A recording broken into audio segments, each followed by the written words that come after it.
Welcome back to the Whispering Pages Mysteries. Let's continue the Whispering Library with Chapter 9, Statements.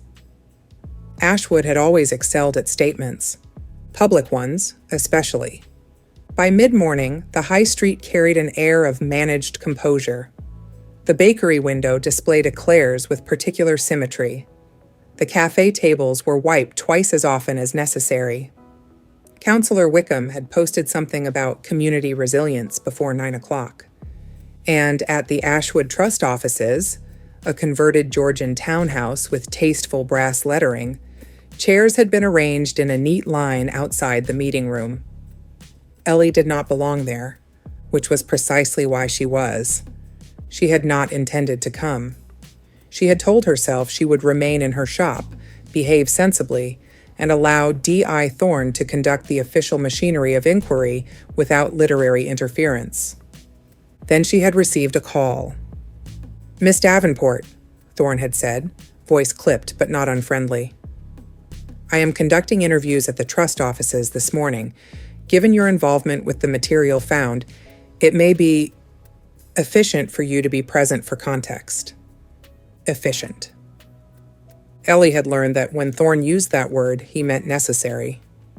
Now she sat on a narrow chair in the hallway, Lumley's memoir in her bag, and the memory of Margaret Ellis's letter steady in her mind. Through the closed door of the meeting room, voices rose and fell in measured tones. Sam had texted 3 times already. Sam, is this like a courtroom? Sam, if someone throws a paperweight, I want details. Sam, don't get arrested. Ellie slid her phone back into her pocket. The door opened. Dr. Alistair Green emerged first, looking as though he had aged several weeks in the last 20 minutes. He paused when he saw Ellie. "Miss Davenport," he said, attempting warmth and landing somewhere near perspiration. "Difficult time." "Yes," Ellie replied politely. He hesitated, as if wanting to say something else, then thought better of it, and moved down the corridor. Next came the trust solicitor, a thin man with rimless glasses and a permanent expression of contractual concern. He avoided Ellie's gaze entirely. Margaret Ashwood was last.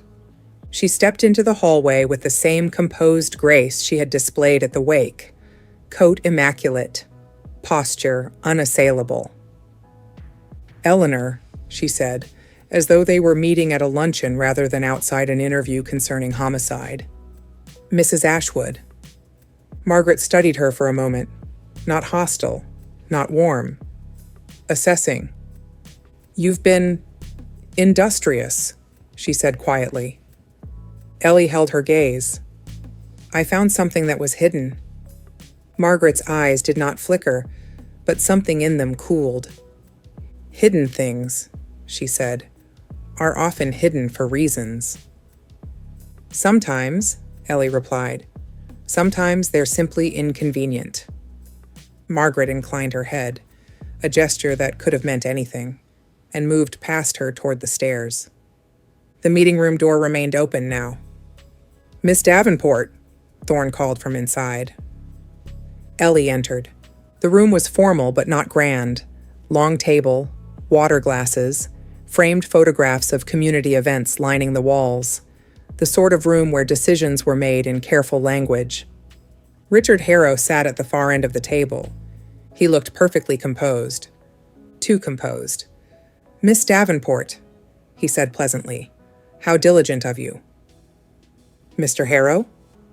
Thorne stood near the window, hands loosely clasped behind his back.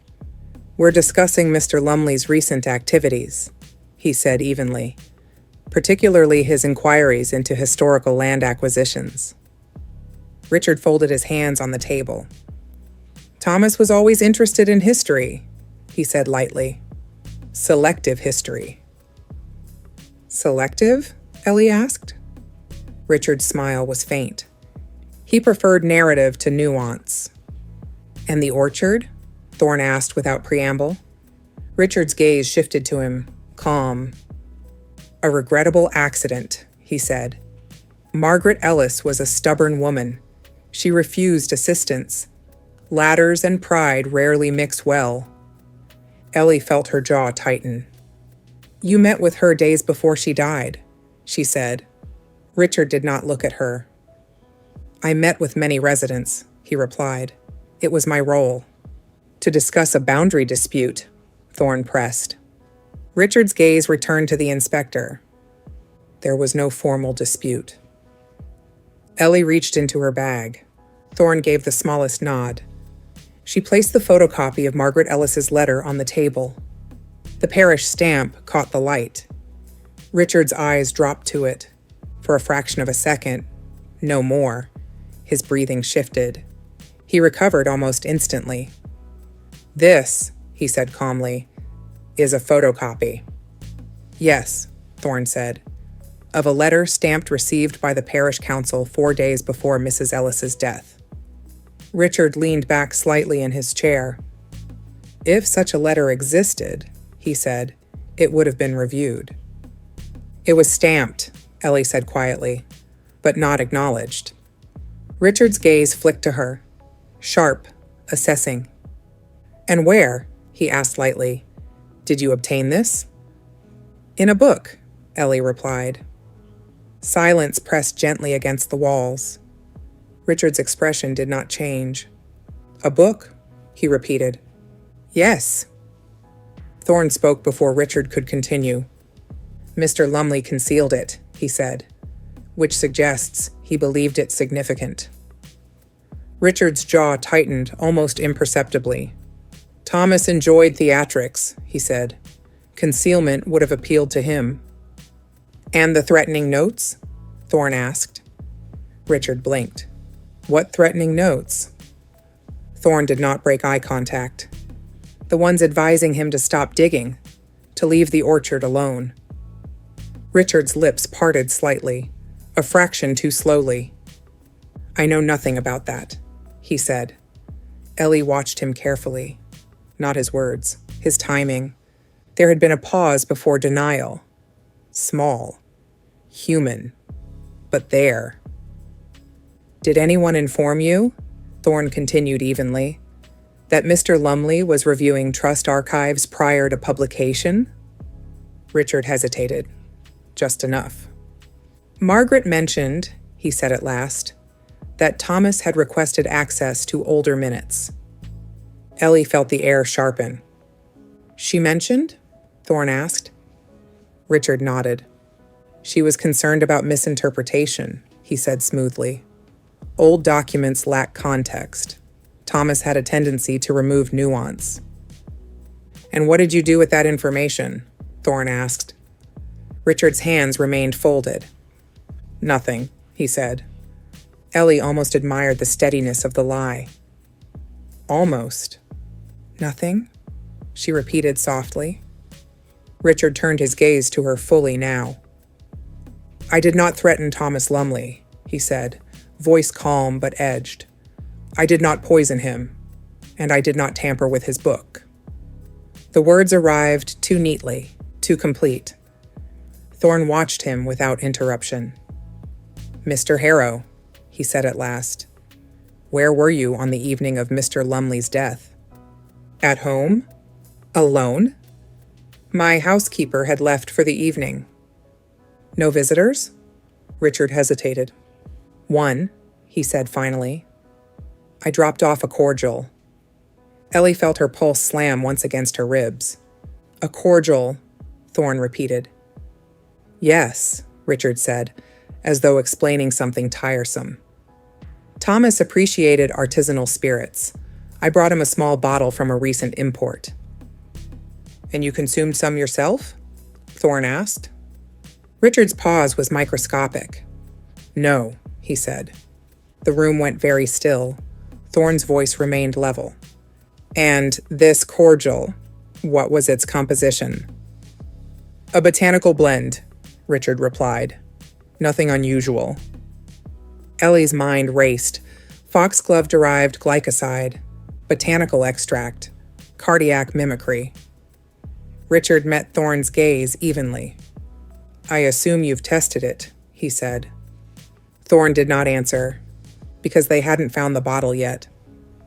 Ellie knew it from the faint tightening at his jaw. Richard rose smoothly from his chair. "If you require anything further," he said, "my solicitor will coordinate." He glanced once at Ellie. "You should be careful what stories you encourage," he added quietly. "They rarely remain contained." Then he left the room. The door clicked shut behind him. Ellie exhaled slowly. "He admitted to delivering a botanical cordial," she said. "Yes," Thorne replied. "And he didn't drink any himself." "No?" Thorne moved to the window, looking out toward the arts green across the street. "He was warned Lumley was digging," Ellie said quietly. "Yes." "And he acted." Thorne turned back toward her. "Possibly," he said, "but we require more than possibility." Ellie nodded. "Then we find the bottle," she said. Thorne regarded her for a long moment. "You understand," he said, "that this is the point where investigations become delicate." "Because of reputation," Ellie said. "Yes." She held his gaze. "Reputation," she said evenly, "is what started this." Outside, Ashwood continued its tidy afternoon. Inside the trust office, something had shifted. Richard had spoken, and in speaking, he had revealed more than he intended. Thanks for listening. Join me next time for Chapter 10.